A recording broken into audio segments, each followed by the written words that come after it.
Hello, and welcome to Bird's Broadcast. Tonight, we follow our protagonist nowhere, as they seem quite safely secure in their room. Will they escape this cage of theirs? Let's find out. Sit back, relax, gather around your speakers, and allow me to present to you A Talking Crow Taught Me to Fly, written by David Maloney. As always, the links are in the description.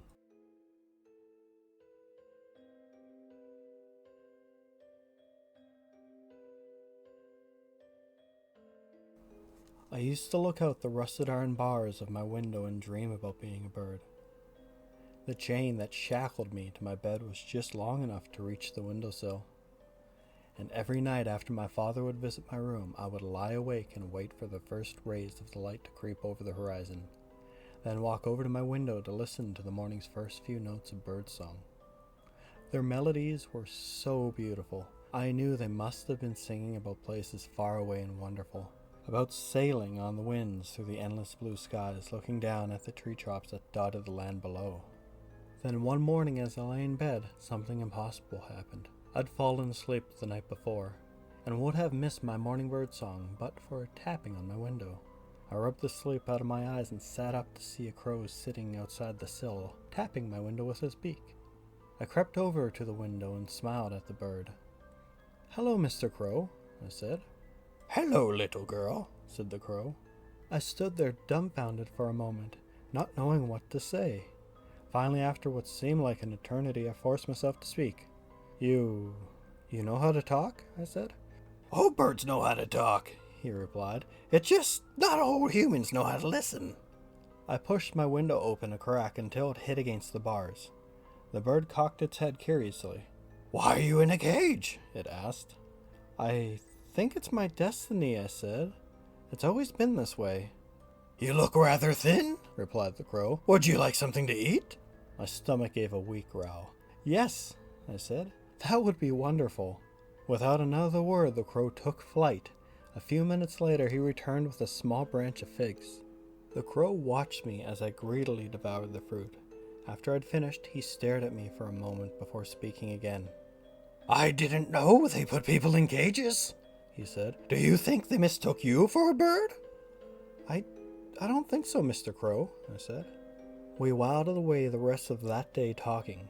The crow told me all about what it was like to fly, how there was no better feeling in the world. He told me about the faraway lands he had visited when he was a young bird and could still make the journey north with the changing of seasons. Finally, evening came and the crow said that he had to go. The next morning he was back, however, with 2 more branches of figs. I thanked him for his generosity and we talked another day away. That day he even sang me a song. He didn't have a voice for singing, but I thought his song was beautiful anyway. We passed the entire fall that way, and the bird's visits became the only bright spot in my life.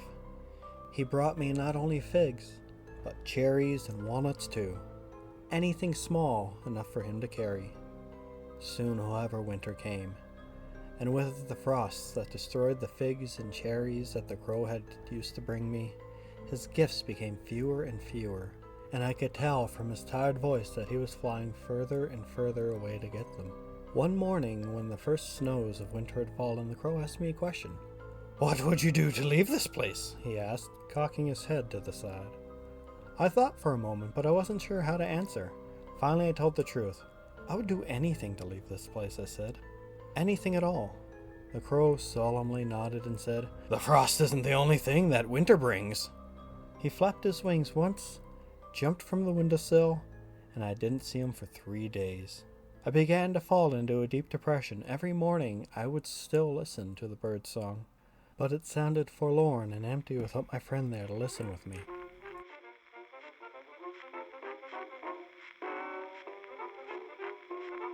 Well, wherever did Mr. Crow go? Will these birds of a feather ever flock together? Stay tuned to find out right after a word from our sponsor, Sporkles.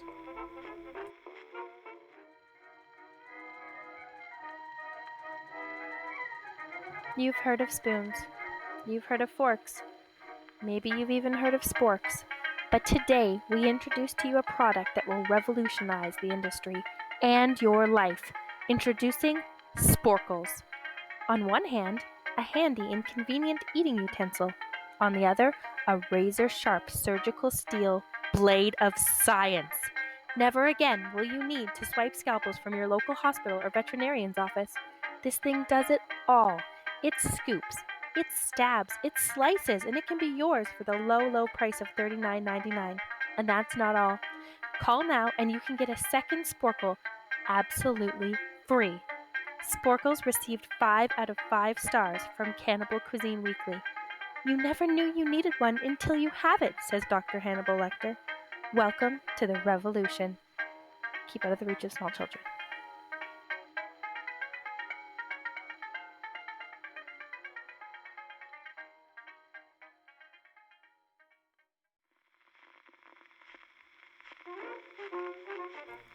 I must say that is quite the handy product.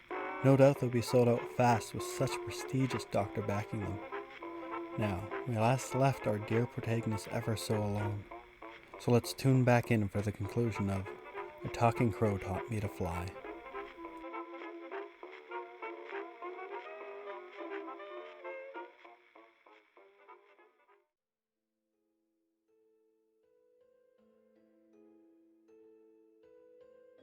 The morning after the third day my crow friend returned. It was so beautiful that day. The sun had come out from behind the clouds to melt the snow. One of the last days before winter came in earnest. As the shadow passed over the valley in which we lived, I first mistook it for a storm cloud, but then I heard the sound. It was loud enough to crack the sky, but it wasn't thunder. It was birds. Thousands upon thousands of them descended into our house, a whirling storm of beating wings and squeaking calls. They crashed into the walls and windows, pecking at them with wild ferocity. The house shook under their assault, and their calls were so loud that I didn't even hear the windows breaking. They were not so loud, however, that I could not hear my father scream. It was over in a matter of minutes, and the key to my shackles slipped under the door. I rushed over and picked it up with trembling hands, sliding it into the metal cuff around my ankle and turning it. The cuff came loose with a heavy click, and for the first time I was free. The key to the door slipped under the jamb as well, and I opened the door to the rest of the house. The place had been all but destroyed. There was splintered wood and broken glass everywhere, and in the center of the living room was what remained of my father, a pile of blood-stained feathers. The birds had all flown off, but Mr. Crow sat on top of the living room fireplace regarding me with a curious look. "Now you can fly free, little girl," he said. "No more cages for you." "Thank you, Mr. Crow," I said. "Will you come with me?" The crow shook his head. "I'm an old bird," he said, "and my journey's coming to a close. But yours is just beginning." Mr. Crow flapped his wings and took flight, and I never saw him again. As I stepped out of the front door, my bare feet touched the grass for the very first time, and I could smell the flowers on the breeze as it drifted over me. At that moment, though my feet were firmly on the ground, my heart was soaring through the endless blue sky, far above the world that I had left behind. I still wake up every morning to hear the birds sing, and when the first few notes break the silence of the early dawn, I think of Mr. Crow and smile.